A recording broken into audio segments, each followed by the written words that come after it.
உலகம் முழுவதும் 140 கோடி ரோமன் கத்தோலிக்க கிறிஸ்தவர்களின் மத தலைவராக இருப்பதால் மட்டும் கொண்டாடப்படுகிறாரா போப் பிரான்சிஸ்? மற்ற போப்களிடமிருந்து போப் பிரான்சிஸ் வித்தியாசப்படுவது எங்கே? ஜார்ஜ் மரியோ பெர்கோக்லியோ எனும் போப் பிரான்சிஸ் யார்? இந்த காணொளியில் பார்க்கலாம்.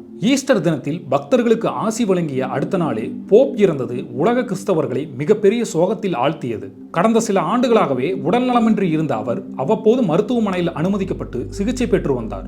போப் இறந்ததும் அவர் வசித்த குடியிருப்பு மற்றும் இல்லம் அனைத்தும் சீல் வைக்கப்பட்டன. இவர் கத்தோலிக்க திருச்சபையின் 266வது திருத்தந்தையாக தேர்ந்தெடுக்கப்பட்டார். கத்தோலிக்க திருச்சபை 1ஆம் நூற்றாண்டில் இருந்தே செயல்பட்டு வருகிறது. இயேசுவின் முதல் சீடரான புனித பீட்டர் தான் முதல் போப் ஆண்டவர் என்று நம்பப்படுகிறது. வாட்டிகனை தலைமையிடமாக கொண்டு உலகம் முழுவதும் சுமார் 2.3 லட்சம் தேவாலயங்கள் இதில் உள்ளன.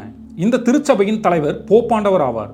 போப் பெனடிக்ட் பதவி விலகிய பின்னர் மார்ச் 2013ஆம் ஆண்டு கத்தோலிக்க திருச்சபையை வழிநடத்த போப் பிரான்சிஸ் தேர்ந்தெடுக்கப்பட்டார். அமெரிக்கா அல்லது உலகின் தெற்கு பகுதியில் இருந்து வந்த முதல் போப் இவர்தான்.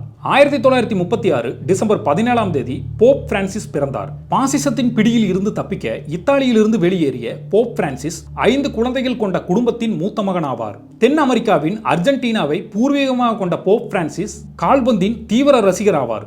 வேதியியலில் டிப்ளமோ படித்து அந்த துறையில் சில ஆண்டுகள் பணியாற்றினார். 1958ஆம் ஆண்டு இயேசு சபையில் சேர்ந்து 1969 முதல் பாதிரியாராக தனது வாழ்க்கையை அர்ப்பணித்தார். 2001ஆம் ஆண்டு கார்டினராக பதவி உயர்வு பெற்றார். 2013ஆம் ஆண்டு போப் பிரான்சிஸ் போப்பாண்டவரானார். முன்னாள் போப் உயிரோடு இருக்கும் போதே தேர்ந்தெடுக்கப்பட்ட முதல் போப் இவர்தான். தொடர்ந்து 12 ஆண்டுகளாக இவர் போப்பாக இருந்தார். இவருக்கு பிரான்சிஸ் என்ற பெயர் வழங்கப்பட்டது. மக்களை ஈர்க்கும் அளவுக்கு இவர் செய்தது என்ன?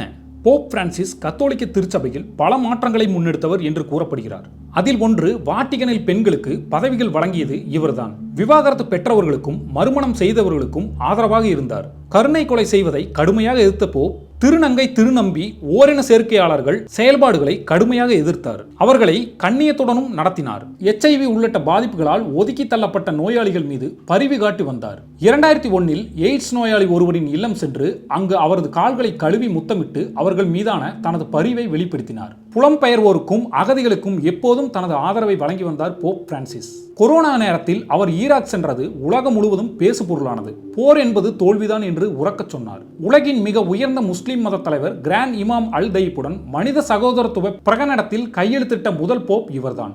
இன்னொரு புறம் போப் மிகவும் எளிமையானவர் என்று கூறப்படுகிறார். வாலிப வயதில் வேதியியல் பட்டம் பெறும் வரை போப் பிரான்சிஸ் பவுன்சராகவும் தரையை சுத்தம் செய்யும் பணியையும் மேற்கொண்டு வந்துள்ளார். ஓட்டுநரை கொண்ட சொகுசு கார் தமக்கு அளிக்கப்பட்ட போதும் அது வேண்டாம் என்று கூறி பொது போக்குவரத்திலேயே தனது பயணத்தை செய்துள்ளார். சமையலுக்கென்று தனி ஆள் வைக்காமல் அவர் ஆரோக்கியமாய் இருந்தவரை தனக்குத்தானே உணவுகளை சமைத்துக் கொண்டார். அரண்மனை போன்ற ஆடம்பரம் வீட்டில் வசிக்க விரும்பாத போப் பிரான்சிஸ் சாந்தா மார்த்தா ஆலயத்தில் 2 அறை கொண்ட குடியிருப்பில் வசித்து வந்தார். 2 நுரையீரல்களிலும் நிமோனியா தொற்றால் பாதிக்கப்பட்டிருந்த அவர் 5 வார மருத்துவ சிகிச்சைக்கு பிறகு கடந்த மாதம் மருத்துவமனையிலிருந்து வீடு திரும்பினார். பிளீரௌசி என்ற அலர்ஜியால் 20 வயதிலேயே நுரையீரலின் ஒரு பகுதி அகற்றப்பட்டதாக கூறப்படுகிறது. கடந்த திங்கட்கிழமை சுவாச கோளாறு காரணமாக இவர் மரணமடைந்தார். இதற்கு பிறகு அடுத்த போப் எப்படி தேர்ந்தெடுக்கப்படுவார்? போப் காலமாகி 15-20 நாட்களுக்கு பிறகு அடுத்த தேர்வு துவங்கும். 80 வயதுக்கு குறைவான கார்டினல்கள் ஒன்று கூடி ரகசியமாக நடத்தும் ஓட்டெடுப்பில் 3/2 பங்கு மட்டும் பெறும் நபர் அடுத்த போப்பாக தேர்வு செய்யப்படுவார். போப்பை தேர்ந்தெடுக்க புகைப்போக்கியில் புகை வெளியிடப்படும். கருமை புகை வெளியிட்டால் போப்பாண்டவர் தேர்ந்தெடுக்கப்படவில்லை என்றும், வெள்ளை புகை வெளியிட்டால் புதிய போப் தேர்ந்தெடுக்கப்பட்டு விட்டார் என்று அர்த்தம். 100க்கும் மேற்பட்ட ஆண்டுகளில் வேட்டிகன் நகருக்கு வெளியில் அடக்கம் செய்யப்படும் முதல் போப் என்ற பெருமையை பிரான்சிஸ் பெறுவார். போப்பாண்டவர் மறையும் போது அவரது உடலை வேட்டிகனில் உள்ள செயின்ட் பீட்டர்ஸ் பேராலயத்தில் நல்லடக்கம் செய்வது பாரம்பரிய வழக்கமாகும். ஆனால் போப் பிரான்சிஸ் தனது உடலை ரோமில் உள்ள புனித மேரி மேஜர் பேராலயத்தில் அடக்கம் செய்ய வேண்டும் என இறுதி சாசனத்தில் கேட்டுக்கொண்டுள்ளார். போப் பிரான்சிஸ் தனது விருப்பப்படி ரோமில் உள்ள செயின்ட் மேரி மேஜர் பசிலிக்காவில் அடக்கம் செய்யப்படுவார். அவரது இறுதிச் சடங்கு சனிக்கிழமை காலை 10 மணிக்கு செயின்ட் பீட்டர்ஸ் பசிலிக்காவிற்கு முன்னால் நடைபெறும். இவர் மறைவுக்கு இந்தியாவில் 3 நாட்கள் துக்கம் அனுசரிக்கப்படும் என்ற மத்திய அரசு தெரிவித்துள்ளது. துக்கம் அனுசரிக்கப்படும் நாட்களில் நாடு முழுவதும் தேசிய கொடி அரக்கம்பத்தில் பறக்க விடப்படும். உலக தலைவர்கள் போப் இறப்பிற்கு இரங்கல் தெரிவித்து வருகின்றனர். மனிதநேயம் மிக்கவராகவும் எளிமையான முறையில் வாழ்ந்த போப் கடைசி செய்தியாக ஈஸ்டர் நாளில் கூறியது, மனிதன் இறப்பதற்காக அல்ல வாழ்வதற்காகவே பிறந்திருக்கிறான். இவ்வாறு தெரிவித்துவிட்டு அவர் மறைந்துள்ளார். மறைந்தாலும் அவர் செய்த செயலால் உலக மக்களின் நினைவில் என்றும் நிலைத்திருப்பார்.